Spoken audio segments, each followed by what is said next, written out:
Bien, estimados amigos, tengan ustedes muy buenos días. Hoy día sábado tenemos capacitación en el colegio, como todas las semanas venimos haciéndola. Este tema que vamos a tratar el día de hoy es un tema muy interesante, creo que no solamente para empresas, sino para personas, y el tema que se denomina gestión financiera en época de crisis, muy adecuado para la situación actual en la que estamos viviendo. Y para disertar sobre el tema, tenemos a un miembro de la orden reconocido, nuestro amigo Walter Pollack Velázquez. Él es contador público, pero además es economista y últimamente me comentaba también que ha obtenido el título de ingeniero mecánico electricista, con lo cual tenemos una persona multidisciplinaria que nos va a poder apoyar en este tema tan importante. Walter además tiene una maestría en finanzas, tiene una especialización en finanzas por la Universidad de San y ha sido gerente, subgerente, director gerente de importantes empresas de la región y últimamente fue gerente de administración y finanzas en la empresa Hidrandina S.A. Walter también ha sido miembro del directorio de importantes instituciones de nuestra región, como la Cámara de Comercio, Instituto Comercio y Producción, Hidrandina, Caja Trujillo, entre otras. Y además es docente universitario. Él actualmente ejerce la docencia en la Universidad Privada del Norte, con lo cual, vean, este es un resumen apretado de la hoja de vida de Walter. Es un profesional reconocido, destacado, a quien el día de hoy lo tenemos en esta conferencia virtual. Y sobre todo, que es miembro de nuestro colegio profesional. Walter, muy buenos días. Te dejo en el uso de la palabra para que pueda dirigirte a nuestros amigos que nos siguen a través de redes sociales. Bienvenido, Walter. Bien, muchas gracias, Rubén. Un agradecimiento al Colegio de Contadores por esta oportunidad. Dirigirme también a mis colegas, saludarlos, buen día, recordando siempre el cariño y estimación que tenemos por nuestro colegio y las distintas oportunidades en las que me ha tocado estar en la directiva conjuntamente con destacados colegas y recordando como siempre a nuestro querido Ramón, ¿no? Con Ramón Chumán estuvimos en algunos directorios y también hemos estado en el Colegio de Contadores. Bueno, agradecerles a ustedes y abordar el tema de gestión financiera en época de crisis. En realidad, lo que quiero compartir con ustedes es algunas ideas y algunas sugerencias que deberíamos tomar en cuenta en esta época, ¿no? Para el manejo de las empresas. Estos son momentos distintos, no podríamos decir que no son iguales a ninguno de los anteriores. Es como decir que ahora es poco probable que podamos enfrentarla con los mecanismos que en algún momento hemos hecho en otras crisis anteriores, pero simplemente es que ahora nos está tocando una nueva y con las herramientas que tenemos debemos abordarlo. Bien, entonces voy a comenzar. Es una agenda, más o menos lo que quiero transmitirles a ustedes. En el punto 1, liquidez o rentabilidad, diferencia, relación entre ambas y la pregunta siempre que se va a dar en cualquier momento. Puede ser en algunos momentos de crisis o cuando estábamos en épocas normales. ¿Cuál es mejor? El punto 2 es la administración del efectivo y equivalentes, el manejo de las cuentas por cobrar, de existencias y cómo podemos utilizar herramientas como el factoring y el WAR. Punto 4, administración del capital de trabajo y algunas recomendaciones para los gastos fijos y operativos. Ahí vamos a abordar el tema de lo que es el apalancamiento, el grado de apalancamiento operativo. Administración de las deudas de corto plazo. Punto 7, la recesión global en el 2020, alternativas de financiamiento y, por supuesto, algunas opciones que están siendo implementadas para el COVID. Y ya no solamente en la región latinoamericana, si esto lo están manejando también los grandes países. El Fondo Monetario Internacional está evaluando la emisión de una serie de bonos, uno de ellos es el coronabonos, que me imagino le van a dar un plazo y una tasa preferencial. En el Perú se ha lanzado ya un programa de reactivación, que es el programa Reactiva Perú, pero además de eso, también las empresas tienen que recurrir a todas sus opciones de financiamiento. Entonces, estos son los temas que vamos a desarrollar y comenzaremos con el tema de la liquidez.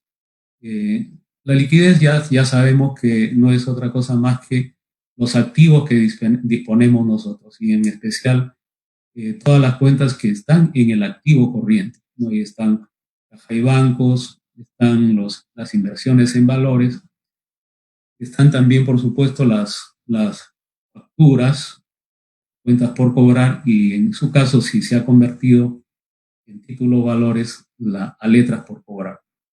Lo que sí es bueno recordar que una buena forma de administrar sus activos es que estos puedan ser titulizados.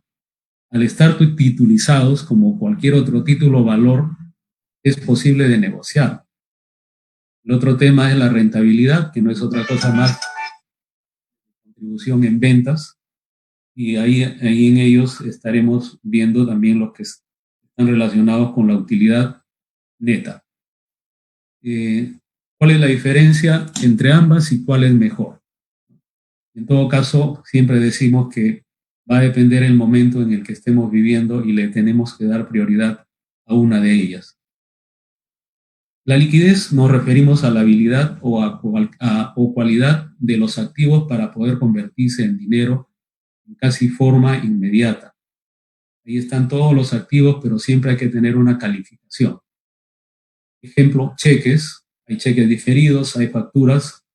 Y es importante, por ejemplo, cuando se tienen contratos que garantizan el pago oportuno de las facturas. Si eso fuera así, entonces no sería muy dificultoso hacer una negociación a través de un factor.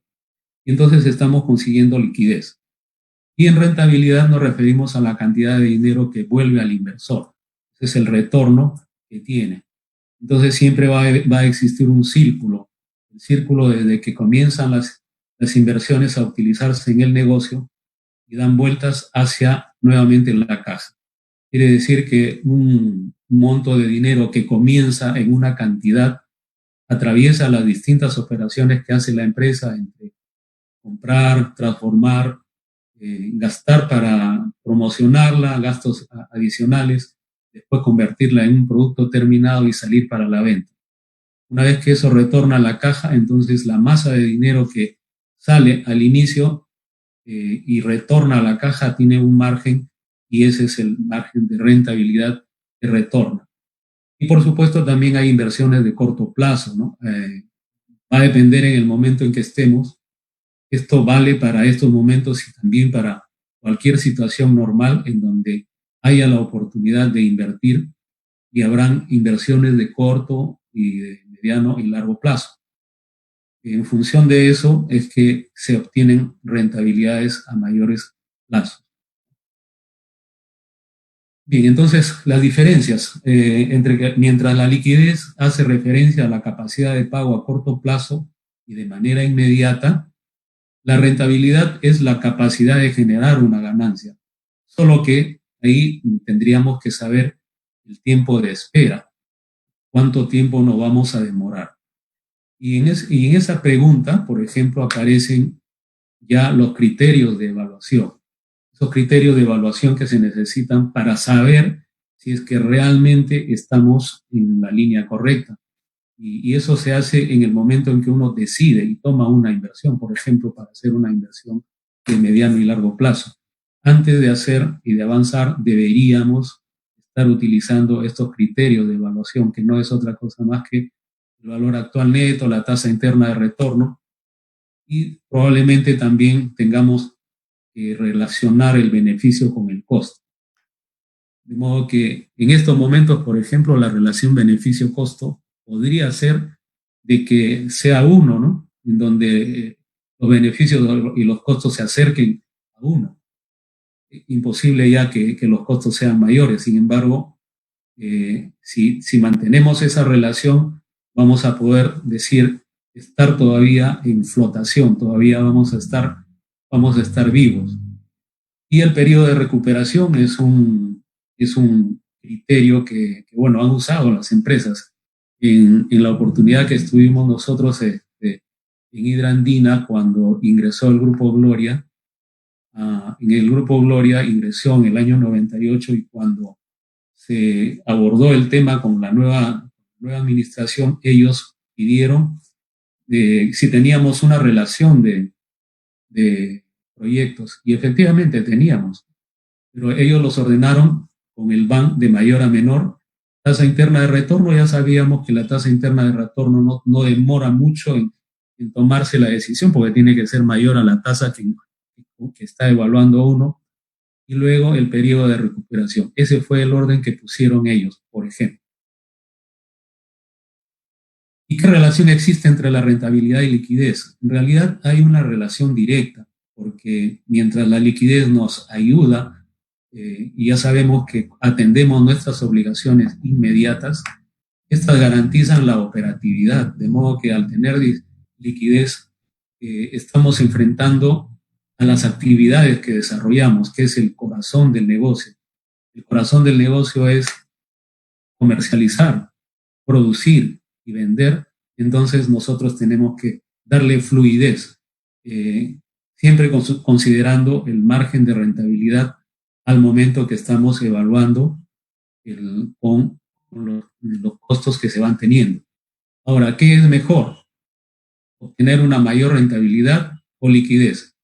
Yo diría que para estos momentos hay que asegurar una liquidez y mantener por lo menos una rentabilidad, si no es la que estábamos esperando, sí es la que garantice que la empresa, por supuesto, también vaya a operar. En la administración del efectivo y equivalentes, ahí tenemos que la administración, en este caso la empresa, es responsable del control interno, es decir, que tiene que asegurarse de que todo lo que está en rotación vuelva a la caja y pase directamente. Y hay un mecanismo con el cual las empresas pueden controlar, que no es otra cosa más que el flujo de caja. El flujo de caja es una herramienta por excelencia. No se puede dejar de utilizar, no podemos decir, bueno, hoy día alguien se fue de vacaciones, el flujo de caja lo haremos cuando regrese. No, eso tiene que ser inmediato. Y también hay que cuidar muchísimo lo que son equivalentes de efectivo. En el caso de las inversiones, que son valores de corto plazo, esos títulos son de rápida realización. Al ser de rápida realización, si no se encuentra mercado, sí se puede negociar con las entidades financieras. Y luego abordaremos el tema de la gestión de tesorería. Y ahí la gestión de tesorería consiste en optimizar la liquidez y garantizar la disponibilidad de los fondos, cumplir con los pagos comprometidos por la empresa. Esto es, digamos, el esquema inicial con el que estoy planteando, de modo que siempre hay que garantizar esa disponibilidad y pueda financiarse las operaciones. Fíjense, esto es muy importante.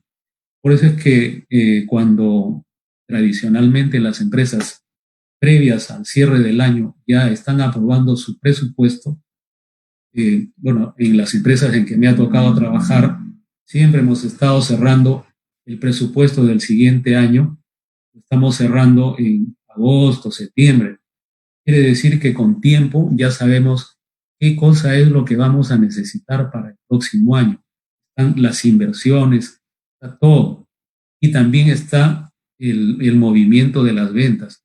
Y en función de las ventas, nosotros vamos a ver cuánto de ese monto que está yendo para las ventas del siguiente año van a necesitar un apoyo financiero. Ese reporte en agosto, septiembre, aprobado ya por el directorio, significa de que prácticamente todo lo que se ha diseñado ahí considera también el flujo de efectivo. Y ese flujo de efectivo no es otra cosa más que las ventas que deben ser financiadas.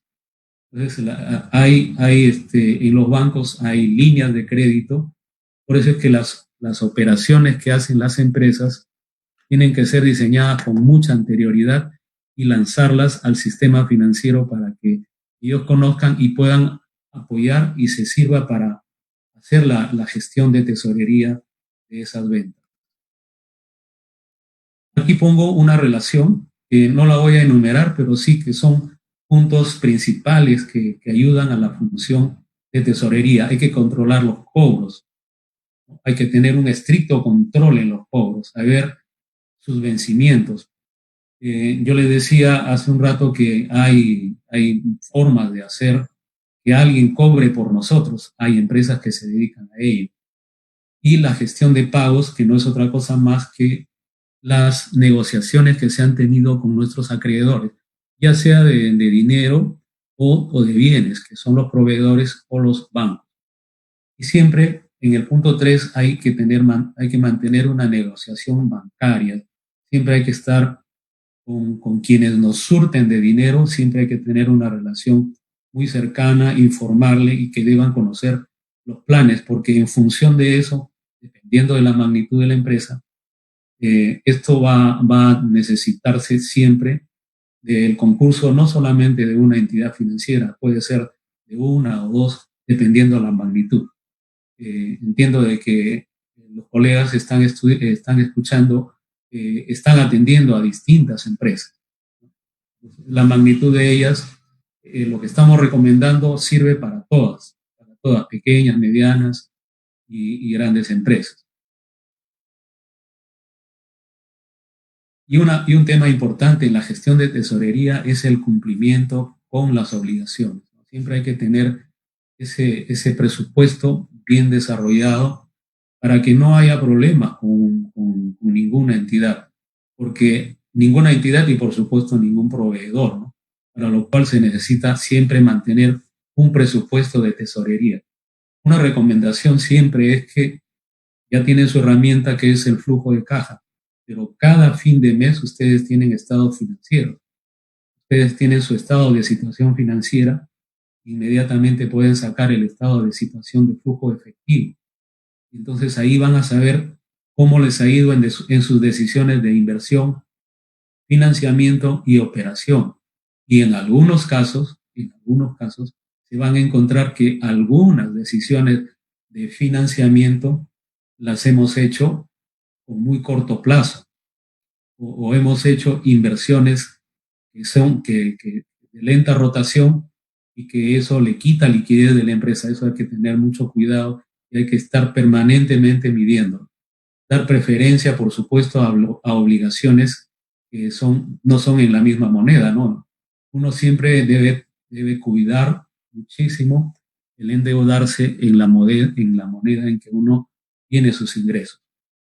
Hay que estar permanentemente mirando la contabilización de todas las operaciones, no debe quedar ninguna fuera, todas deben estar registradas y de esa forma se puede tener un control. Hay sistemas, por supuesto, hay muchos sistemas, los Enterprise Resource Manager, que son los SAP, pero también hay otras soluciones que ya algunas empresas las brindan, ¿no? De modo que no solamente usemos las hojas Excel, sino que ya también hay sistemas que ayudan a este proceso. Entonces hay que tener en cuenta que hay que mantener viva la operación en el negocio y cuidar los márgenes. Puede suceder en algunos casos que cuando venda el margen no es suficiente. Sin embargo, usted tiene que buscar siempre un retorno lo más rápido que se pueda. Eso se llama la dinamización de los flujos y comprende también a lo que son las cuentas por cobrar y los inventarios. Ahí hay un instrumento, como decía, en los estados financieros. Eso tienen que ustedes al quinto día de cada mes, quinto o sexto día, ya deben tener ustedes una situación inmediato para tomar una lectura y reconocer aquellas cosas que de repente los han obligado a tomar una decisión de salida de dinero, pero que ha sido temporal. Entonces, eso nuevamente hay que restituirlo. El flujo de caja entonces debe ser permanente.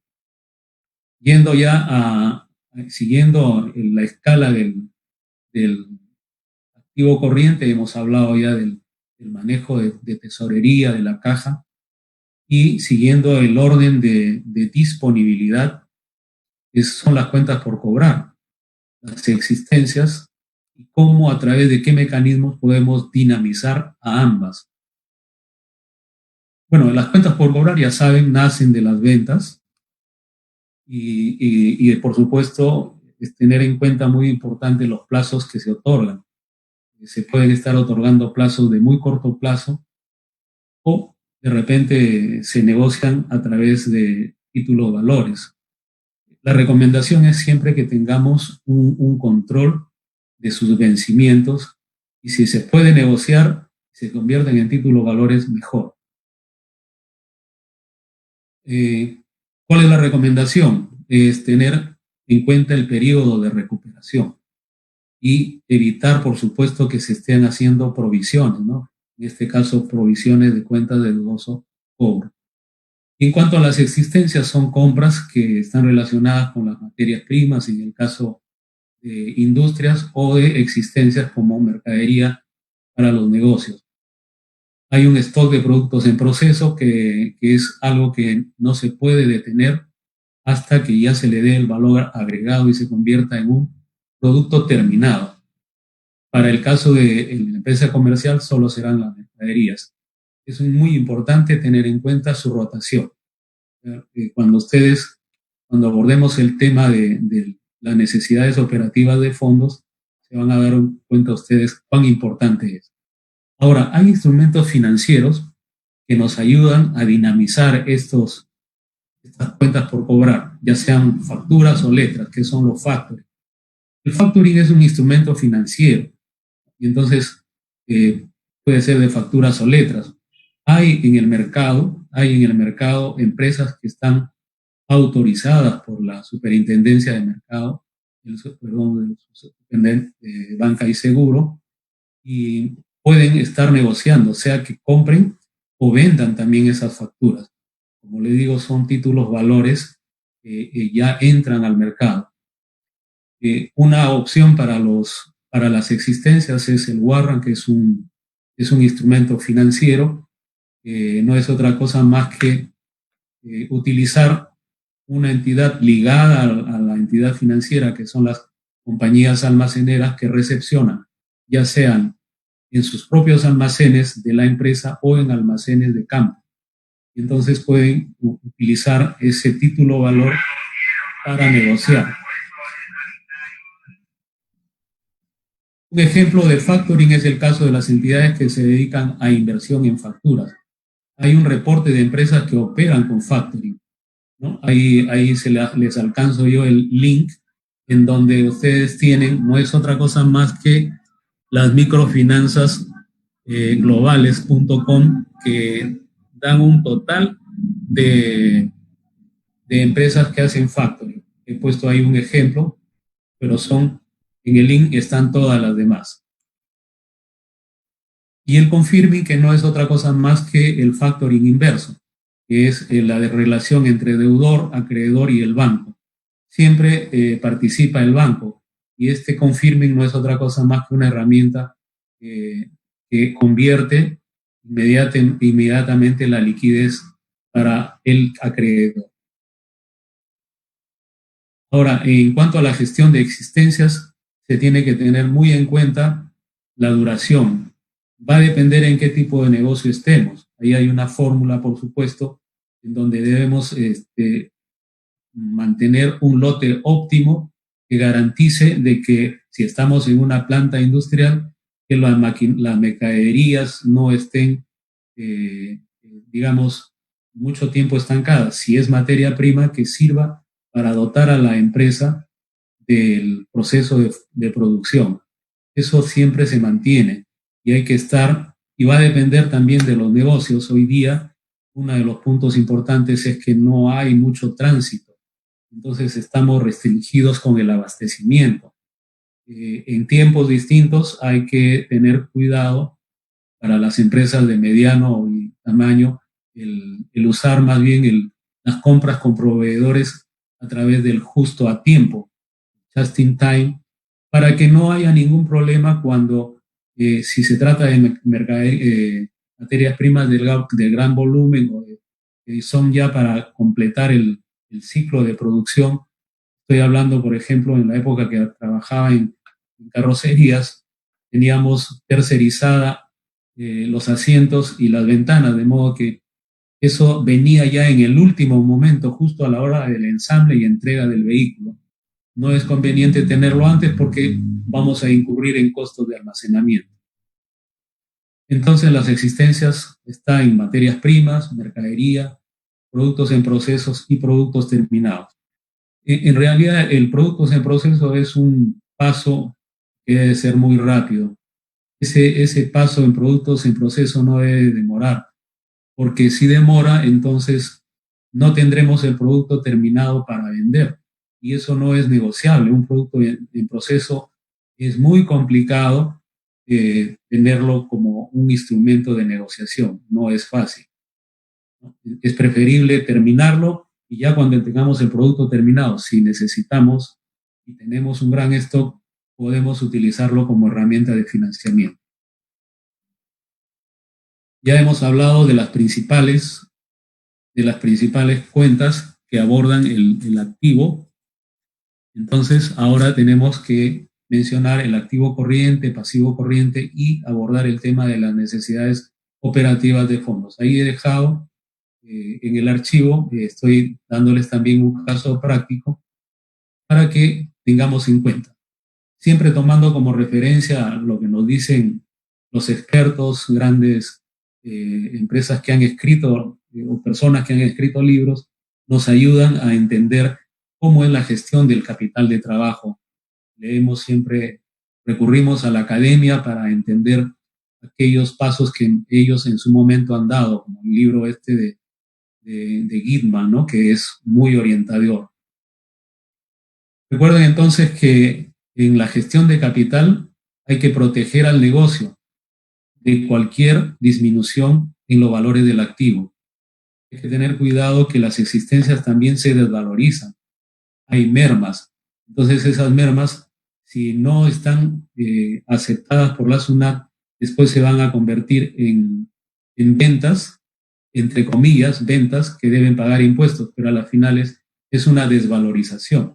Y encima vamos a tener que pagar un impuesto por algo que no hemos vendido.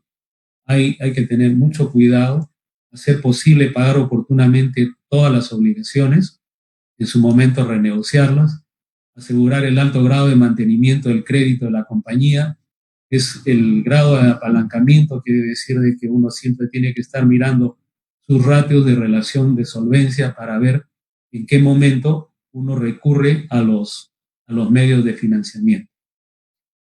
Y luego tener una capacidad a la compañía de otorgar condiciones, si es posible, a los clientes, porque en estos momentos también algunos clientes van a demandar que nosotros le demos un soporte. Hay que tener cuidado con aquellas operaciones que demoran en la obtención de materiales, servicios y suministros, ¿no? Porque eso es lo que no deben ustedes de permitir, de que haya un retraso en los materiales que nos van a servir. Y esos materiales, si entran en un circuito de proceso, van a complicar el círculo que hemos hablado al inicio. Inicia en dinero y debe retornar en dinero. Ese paso por las distintas instancias debe ser dinámico. Y entonces ahí tenemos el activo corriente, el pasivo corriente, y la diferencia entre ellos es el capital de trabajo. Ahí tenemos que buscar soluciones de financiamiento muy rápidas, nuevas fuentes que ayuden a optimizar el capital de trabajo, escenario de proyectos de proyección de flujo efectivo. Fíjense, ustedes deben tener un flujo efectivo mirando, un flujo de caja, mirando los 12 meses siempre. ¿Por qué? Porque ustedes tienen que tener un norte, tienen que saber hacia dónde van a llegar. El tesorero tiene la responsabilidad y si no, si es una empresa menor, el contador tiene una responsabilidad de estar mirando el futuro, de cómo van a ser las operaciones hacia el 2020. Por ejemplo, en estos momentos en que hemos estado prácticamente con falta de operaciones en casi más de 3 meses. Ahí hay que tener mucho cuidado y hay que gestionar los riesgos de créditos, la reducción de costos, tratar de que esos costos tampoco no afecten la liquidez. Y este es el ciclo operativo que les decía, ¿no? Ahí están las ventas, las cuentas por cobrar, la caja y luego retorna hacia los inventarios. Ese es el ciclo. Este ciclo permite saber cuánto tiempo se demora la empresa en generar el efectivo. Hoy día con mayor razón. Ese ciclo debe siempre tratar de acortarse, hay que estar midiéndolo permanentemente. Y si se acorta el ciclo, se acortarán también las necesidades operativas de fondos. Tiene una relación directa. Por eso es que ahí pongo que el periodo de conversión del inventario es muy importante. Debe haber unos tiempos de rotación que permitan de que fluya. Hay que disminuir el periodo promedio de inventarios, hay que disminuir el periodo promedio de cobros y en contraparte hay que negociar con el proveedor, si es que es posible, tener una mayor cobertura. De modo que las cuentas por cobrar, acelerarlas, dinamizarlas, y eso se tiene que estar midiendo permanentemente. Y en los stocks, cuidar mucho, como decía, de las mermas, ¿no? Hay mermas que no son reconocidas. Hablábamos el otro día con los alumnos, los estudiantes de la universidad, que el caso de Sedapal en Lima, cuando hubo una ruptura de abastecimiento de agua y toda esa cantidad de agua fluyó, y eso, por ejemplo, esa agua ya no se factura. Sin embargo, tendrían que haber hecho un buen sustento para que esa agua que no se vende, que ya se pierde, finalmente no tiene un sustento y hay que pagar el IGB por esas ventas, en el caso que le corresponda. Si es que fuera él o cualquier otro servicio, ¿no?, que esté afectado en las mermas y tengan que estar pagando impuestos. ¿Qué riesgos hay en la gestión financiera?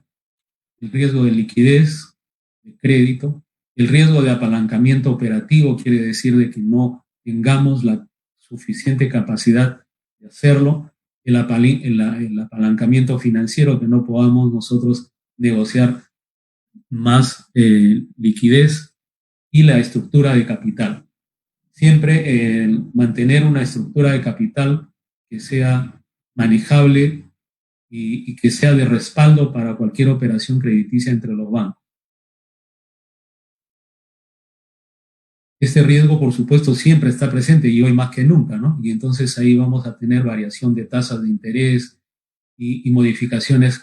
En este momento no tenemos cambios importantes en el tipo de cambio, pero ya va ocurriendo, se va teniendo.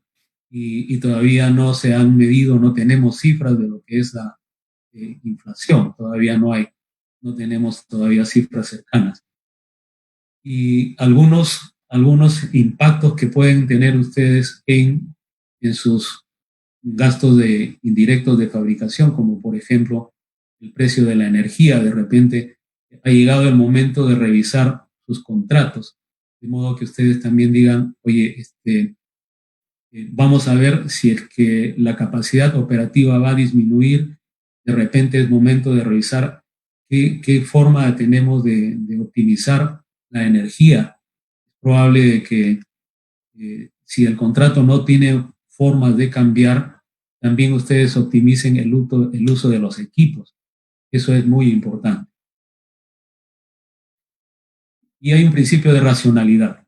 A mayor riesgo, ya saben ustedes, mayor rentabilidad. El decisor elige según las ventajas que se presenten en el mercado. En épocas de cambio, sobre todo en el mercado, se buscará siempre un menor riesgo. ¿Para qué? Para asegurar la rentabilidad, la liquidez. Ya no estamos mirando la rentabilidad, estamos garantizando la liquidez.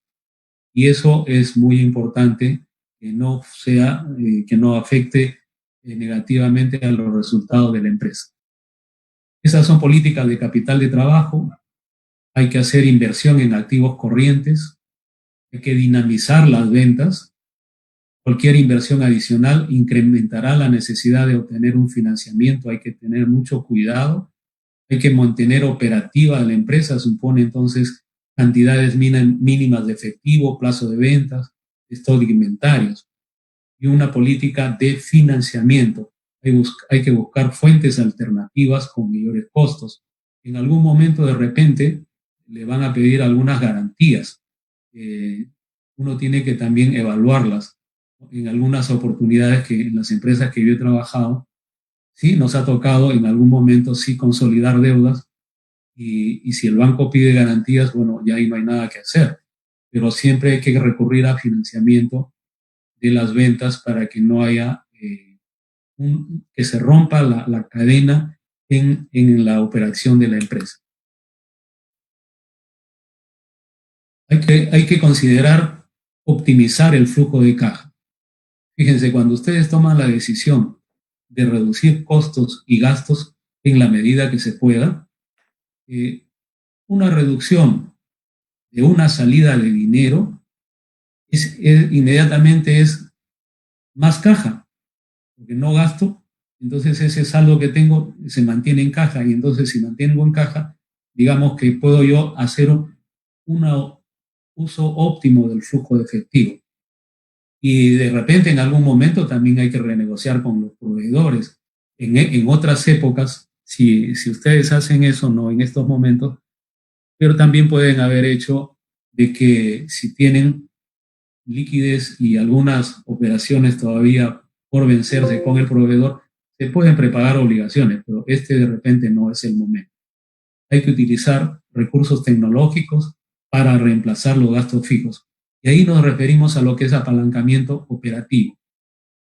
Parecería extraño, ¿no? Pero vamos a cambiar el gasto variable, el costo variable por el costo fijo. Pero sí tiene sentido desde el punto de vista que hacemos el uso de la tecnología. Entonces estamos cambiando, por ejemplo, la mano de obra con una maquinaria que acelera el proceso. No porque digamos que vamos a salir de esas personas, sino se pueden reubicar en algunos puntos de control que siempre se va a necesitar la mano de obra. Eso es el impacto en la reducción de costos y gastos. Mayor utilidad, disponibilidad de efectivo, capacidad de compra, capacidad de prepago. Y cuando hacemos eso, recuerden que cuando ustedes disminuyen costos y gastos, hacen un cambio importante en el punto de equilibrio. Hoy día se ha convertido en una herramienta muy importante el uso del punto de equilibrio. ¿Y eso por qué? Porque si yo cambio el punto de equilibrio, va a ser porque me va a ayudar a mejorar las ventas. No quiere decir que el punto de equilibrio no es otra cosa más que el encuentro entre los ingresos y los costos. Sin embargo, si se bajan los costos fijos, el punto de equilibrio cambia. Y ahí tendré que saber cuánto es lo mínimo que tengo que vender para no ganar ni perder. Pero ya se sabe que ese es un punto para el que administra los fondos, administra la parte financiera. No es un dato para el gerente de marketing, porque él siempre tiene que estar buscando cumplir con sus planes de ventas. Entonces siempre hay que cuidar, es una recomendación, criterios para determinar un efectivo mínimo. Siempre hay que mantener un efectivo en la caja, siempre. ¿Para qué? Para cualquier contingencia, siempre hay que hacerlo. Ahí he presentado un ejemplo de lo que es cómo medimos el ciclo de conversión de efectivo. Y entonces ahí tenemos, por ejemplo, los días promedio de inventario, 60 días, días promedio de cobro, 40 días, y día promedio de pago, 45 días. Quiere decir que ahora tenemos que el resultado son 55 días del ciclo de conversión. Y cuando hacemos eso tenemos que ponerles números. Y entonces ahí tenemos una cifra que me dice que yo voy a tener que buscar recursos si hablamos de una venta anual de 10 millones de soles, voy a tener que estar buscando un financiamiento para ese saldo que me queda por financiar de 1.750.000. Entonces, por lo que los 55 días de su ciclo de conversión de efectivo tienen que salir ustedes a la búsqueda de financiamiento. Este dato es muy importante, siempre tienen que estar haciéndolo, el ciclo de conversión del efectivo. Y eso también se mira en los cuadros que se hacen sobre necesidades operativas de fondos. Ahí también les he traído un ejemplo, parte de un estado de situación financiera en el que podemos calcular el flujo del fondo de maniobra, calculamos el fondo de maniobra y luego comparamos con el estado de resultados para saber el ciclo de maduración. Entonces, cuando yo hago el ciclo de maduración, es cuando estoy mirando el ciclo de caja. Por ejemplo, ahí me dice que tengo un plazo de stock, en este ejemplo, de 111 días, ¿no? Y luego que tengo plazo de cobro 38 días y un plazo de pago 18 días. Quiere decir que mi ciclo de caja en días de 130. Sin embargo, cuando yo ya valorizo las necesidades operativas de fondos, me dice de que entre el fondo de maniobra y las necesidades operativas de fondos hay un desequilibrio. La posición de liquidez es negativa. Quiere decir de que si las necesidades operativas de fondos son 44 y el fondo de maniobra 17, esa posición de liquidez es negativa. Y entonces eso, ¿cuándo lo tengo que saber? Ya, es inmediato. ¿Por qué? Porque eso es lo que voy a tener que gestionar para no tener problemas de liquidez dada la posición que se tiene, por ejemplo, en estos momentos. ¿Cuáles son las recomendaciones adicionales para tratar los gastos fijos y costos operativos? Ya sabemos, el costo fijo nos resulta inmediatamente afecto por los causantes de los costos, y son aquellos que no dependen del volumen de producción. Están ahí, se produzca o se venda o no se venda. Los costos variables, al contrario, esos son los que fluyen a partir de que hay operación. Y el punto de equilibrio no es otra cosa más que el cruce de los ingresos con los costos fijos y los costos variables. Ahí están las fórmulas y lo que tenemos que buscar en este ejemplo, que tengamos en un punto, conozcamos un punto en donde no ganamos ni perdemos, pero ya sabemos que en este caso la cantidad en equilibrio, por ejemplo, son 100 unidades y el ingreso en equilibrio es 30.000. Cualquier venta adicional es donde ya pasamos de la zona de pérdidas a la zona de utilidades, ¿no? Y eso es la fórmula del punto de equilibrio. Cuando hablamos de apalancamiento, tenemos que hablar de dos apalancamientos. El apalancamiento operativo es el uso eficiente de los costos fijos y convertir, decía en hace un momento, aquellos costos variables que se pueden convertir en fijos. Ya sabemos que si yo cambio tecnología, reemplazo parte de la mano de obra, voy a tener de repente una eficiencia porque los equipos sí pueden trabajar 24 horas. No voy a tener los sobrecostos de la mano de obra. Lo que sí voy a tener es un equipo cuyo costo es la depreciación y el mantenimiento que debe tenerse siempre. Y cuando hablamos de mantenimiento, tiene que la empresa cuidar tres aspectos fundamentales del mantenimiento: el predictivo, el preventivo y el correctivo, que en aquellas plantas que trabajan 24 horas, eso es muy riesgoso. El mantenimiento correctivo, no se sabe en qué momento se puede parar cualquier parte de los equipos que están en operación. Eso para hablar del apalancamiento operativo. Y el apalancamiento operativo no es otra cosa más que el uso de los equipos, el uso efectivo de los equipos en los plazos que se tiene para trabajar. ¿Y cómo mejoramos el apalancamiento? Eso está relacionado con la productividad, y entonces ustedes dirán, si estoy en una empresa que trabaja a las 8 horas, el costo fijo que tengo yo es la depreciación y todos los gastos inherentes a una planta en operación. Pero si puedo ir a un segundo turno y a un tercer turno, como en otros casos en algunas empresas he trabajado, que sí vas a un segundo turno, lo único que sí tienes que tener cuidado, o estás tecnológicamente preparado o vas a tener que buscar mano de obra calificada. Eso es, digamos, uno de los aspectos que pueden frenar de repente ese grado de apalancamiento buscando operatividad y productividad. El otro apalancamiento es el grado financiero o el uso efectivo de todos los pasivos de corto y mediano plazo y de largo plazo. Hay empresas que están en la búsqueda de convertir aquellos plazos que están en el activo, en el pasivo corriente muy cortos, entonces hay que buscar una reprogramación. Una combinación de ambos mejora siempre la proporción de apalancamiento. Le damos fluidez al negocio y le damos un respaldo de fondos para que siga operando.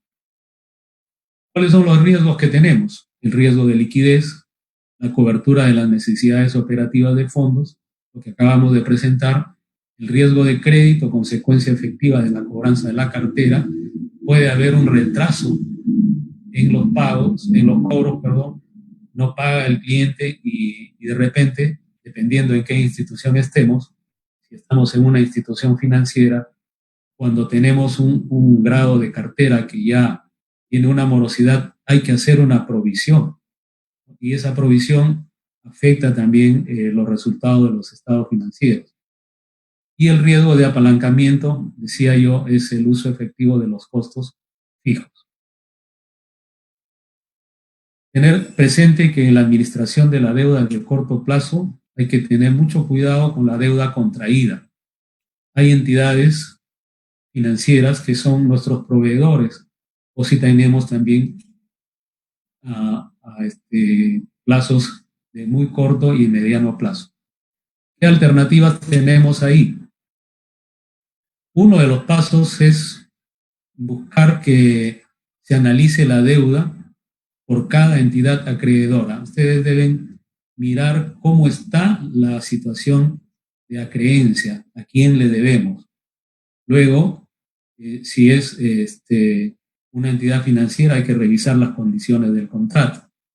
De la empresa deudora es la que tiene que analizar su deuda, tiene que analizar quién es su proveedor y revisar las condiciones del contrato. Y sobre todo si hay posibilidades de hacer una renegociación de los programas de deuda. Y de repente también se puede trabajar con el proveedor.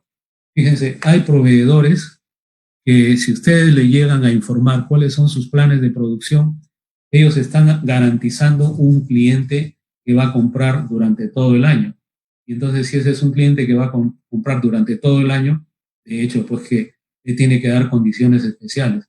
Y en los momentos de dificultad, también tiene que ayudar y dar una tabla de flotación para seguir operando. Ellos, proveedores, y nosotros. Refinanciar la deuda sí es una alternativa, ¿no? Hay que buscar bajar la presión por dinero en efectivo. Y hay algunos aspectos que uno puede tomar, pero sí la recomendación es no esperar el último momento. Ustedes cuando tienen su flujo de caja mirando los 12 meses, siempre, si estamos nosotros ahora en julio, tenemos que estar con un flujo de caja que mire a mayo del 2021. Siempre tenemos que estar mirando el horizonte de esa forma. Para reestructurar deudas hay varios productos en entidades, ¿no? Hay algunas alternativas y hay que plantear algunas nuevas condiciones. De repente, alguna de esas nuevas condiciones vaya a hacer que le pidan alguna garantía. Cabe aclarar que la reestructuración es una de las, digamos, alternativas últimas que se deben tener. Lo que uno no debe permitir es que lo califiquen y lo clasifiquen, y eso evitará que se inicie pues un proceso concursal por insolvencia, ¿no? Sin embargo, Ya hemos visto en el mercado internacional algunas decisiones. Por ejemplo, LAM, la TAM se ha declarado en quiebra, pero no es porque va a dejar de operar, sino porque ese mecanismo le permite seguir operando. Igual que Avianca, que es la primera que dio esa señal, y en Europa tenemos a Lufthansa y a KLM. Esas son las primeras que, digamos, se conocen. No se sabe quién es más, pero están tirando una operación de rescate. En el caso de Lufthansa, el gobierno de Alemania ha asegurado la compra de por lo menos el 20%, quiere decir de que ahí le está dando un, un recurso para operar. Cuando ya la entidad se estabilice, el Estado nuevamente recuperará ese dinero. Pero ese es el apoyo que en distintos países hay respuestas distintas, pero el norte es el mismo, ayudar a las empresas. Tiene que ser, estos fondos que nos están habilitando no tienen que ser manejados en una forma, digamos, con una burocracia que demore, ¿no? Eso tiene que fluir, no nos puede retrasar, porque el día a día pues nos lleva, ¿no? Aspectos importantes de esta decisión es prever con anticipación un incumplimiento de pago, negociar las tasas, programar deudas, salir de estado de reportes de las centrales de riesgo, mejorar la posición de la empresa en el mercado.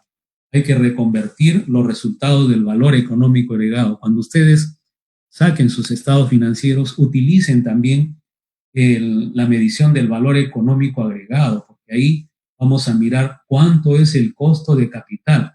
Y si de repente estamos obteniendo utilidades, pero estamos deteriorando valor a la empresa. Muy importante esos ratios ahora, en estos momentos. Y la reestructuración es una última alternativa, ¿no?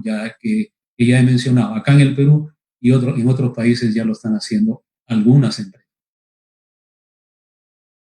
Y es recomendable analizar primero los métodos más sencillos para refinanciar obligaciones.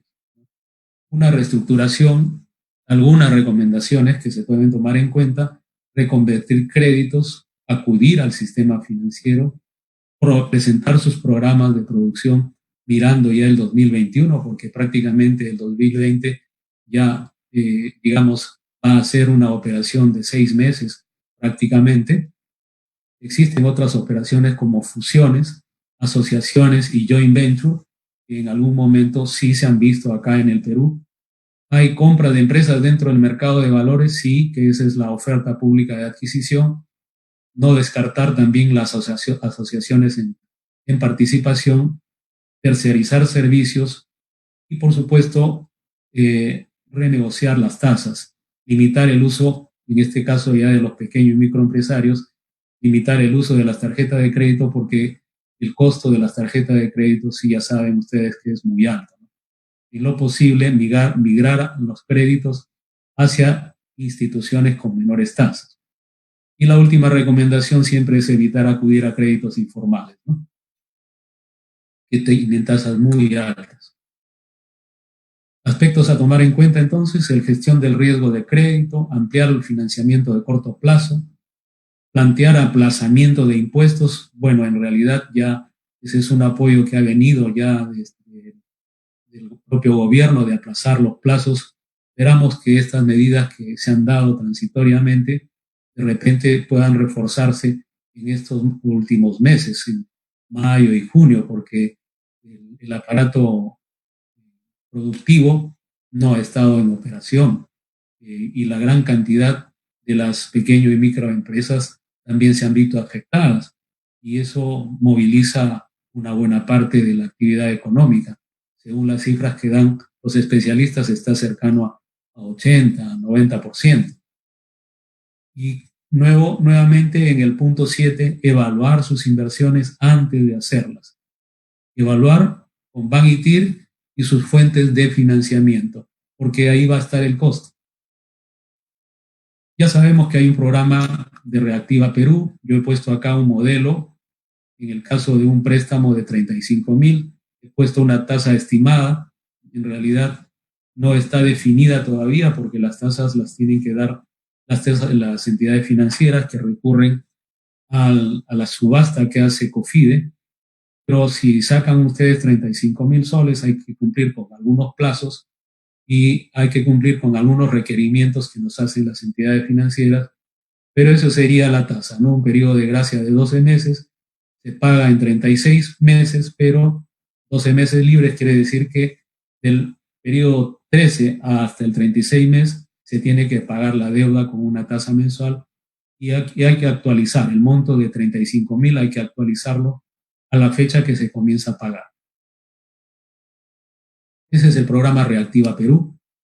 Y luego ahí tienen ustedes un cuadro de amortización, que comienza en el año 3. Eso es un ejemplo, pero cada una de las operaciones ustedes la tienen que medir así. El programa de Reactiva Perú pide alguna información de la SUNAT, de la SBS, y pide también que no estén comprendidos dentro de la ley del 30737, que es de la bajada. Y puedo que hayan presentado todos sus PDT. Quiere decir que la información sale de la SUNAT. Ahí se tienen que negociar tasas, plazos, periodos de gracia, ya sabemos que hay 12, y los montos que están a ese nivel. Hay garantías que ofrecer, que cubren estas garantías, y por supuesto tienen que estar cuidando los plazos que se le van a dar. Recordar que en el mundo hemos tenido nosotros grandes crisis en el siglo XX y XXI, comenzando por el crack en el año 29, la inflación en el Perú en el año 85 al 90, el efecto tequila en México, la crisis en Rusia, el efecto tango en Argentina, la crisis en Brasil. El 11 de septiembre de 2001 fue un evento aislado, pero también complicó la vida a muchas empresas de turismo, hoteles, restaurantes, aerolíneas. A nosotros nos ha tocado, ya decía yo, el 85 al 90, y lo más reciente es el fenómeno del Niño, en el 2017. Pero la crisis más fuerte que hemos tenido, digamos, es la del 2008, ¿no? En el 2008 fue la crisis que abarcó, pero se demoró esa crisis en verla. Se gestó desde el 2006 hasta el 2008. Sin embargo, esta nueva crisis, 12 años después, está la crisis del coronavirus. No sabemos todavía cuáles son sus efectos, todavía no tenemos una dimensión, cuántos estamos operando, y por supuesto van a surgir de todas maneras empresas que van a querer comprar a otras. Esos son los famosos depredadores financieros. Y en el último punto, negociar negocios que se reinventan. Hay que tener ideas disruptivas para hacerlo.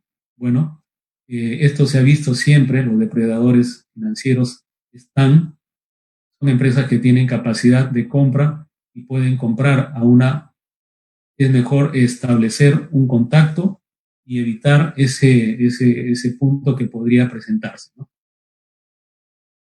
La crisis global está afectando a todos los países y la crisis financiera del 2008 no es otra cosa más que la caída de todo el sistema financiero en Estados Unidos, que es una repercusión de la crisis hipotecaria comenzando a manifestarse de manera extremadamente grave desde el inicio del 2008. Yo les he dejado un link para que lo vean. Seguro que lo han visto en algún momento y si no, es bueno que lo puedan observar. La película es Too Big to Fail, muy grande para fallar. Ese YouTube que les he dejado es de 5 minutos, pero es el momento más difícil que pasó la economía de Estados Unidos y cómo tuvieron que tomar esa decisión. El COVID, ya sabemos, su propagación, nadie hacía presagiar. Nosotros estábamos en diciembre celebrando Navidad y veíamos que en una ciudad muy lejana que no sabíamos ni la conocíamos, era un hombre ni conocido por nadie, comenzó una epidemia y nosotros, como eso es al otro lado del mundo, pensábamos que eso nunca nos iba a llegar. Bueno, esta recesión ha comenzado muy rápido y en el Perú llegó ya en finales de febrero. a otros países antes. Y por supuesto, dentro de estas empresas que se afectan están las pequeñas y medianas empresas. Algunas actividades están permanentemente. Ustedes están en su casa y yo en la mía. Yo estoy brindando asesoría, estoy brindando el servicio. De repente, algunas operaciones se han potenciado, otras sí no. Por ejemplo, en el caso de los hoteles, restaurantes, empresas de transporte. De repente también es un momento en donde se tiene que reflexionar sobre algunas cosas que se deben estar haciendo. Hace un par de meses me dirigí a un grupo de empresarios. Uno de ellos me decía que su destino era ya cerrar. Yo le dije, no, ¿a qué te dedicas? Era un microempresario que se dedicaba al mantenimiento de equipos. Le digo, mira, y otro que se dedicaba al mantenimiento de vehículos. Le digo, mira, estás en el momento ideal. Y luego había una empresa que era una gráfica. Y yo le dije en ese momento, los presento a ustedes para que la empresa gráfica les arme una página web muy rápida y una presencia en Facebook y ustedes digan, ya que tus equipos están parados porque tus operaciones están detenidas, yo te puedo darle mantenimiento. Es el momento de mantener los equipos operativos. De repente, esa es una oportunidad. ¿Cuántos vehículos han estado parados durante 2 meses? Pueden haberse deteriorado, en fin, necesitan mantenimiento. Quiere decir que lo que nosotros tenemos que hacer es una reacción inmediata a lo que nos está pasando. No podemos quedarnos. Recordar siempre que los servicios, a diferencia de los bienes, no se almacenan. No brindo un servicio de hoy, el que brinde mañana no es igual. ¿Cómo se reinventan los emprendimientos en la emergencia del COVID? Eso sí es muy importante. La crisis ha generado varias dificultades para los empresarios, pero también ha abierto las puertas para reinventarse. Hay que buscar mecanismos. Antes, por ejemplo, ustedes, por decir un caso sencillo que me ocurre a mí, antes tenía que yo ir a la panadería a comprar. Hoy día, por las razones de confinamiento, no puedo salir. Entonces, ¿quién compra pan? Nadie. ¿La panadería qué tendría que hacer? ¿Cerrar? No. Tendría que salir a vender, entregarle. En algunos casos hay algunas empresas que envían el delivery sin costo, por ejemplo. Entonces, es el momento de las ideas disruptivas. A grandes males, como decía el refrán, grandes remedios. Finalmente, un resumen para que ustedes tomen en nota, ¿no?